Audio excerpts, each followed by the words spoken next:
हाँ कहे नहीं, चढ़ो ना। अरे एंजॉय करने के लिए आए बेटा।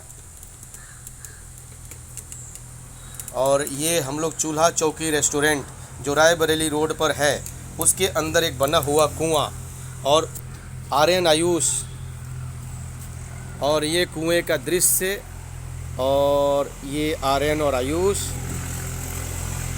फौजी शिवा गणेश, ये दोनों बेटे हैं, माई सेल्फ। और ये बाहर का कंपाउंड जो कि बहुत ही सुंदर कंपाउंड है, इसकी वीडियो भी मित्रों मैं आप लोगों तक पहुंचा रहा हूं। ये शिवगढ़ के राजा, यहाँ शिवगढ़ क्षेत्र लगता है, वहाँ के राजा राकेश प्रताप सिंह अभी फ़िलहाल हैं, और शिवगढ़ के राजा की बड़ी चर्चाएं हैं, उनकी बड़ी संपत्ति है यहाँ पे, और दिल से भी राजा हैं। तो उनकी यह रेस्टोरेंट है। लजीज भोजन और जायका लेने के लिए आप ज़रूर पधारें यहाँ पर।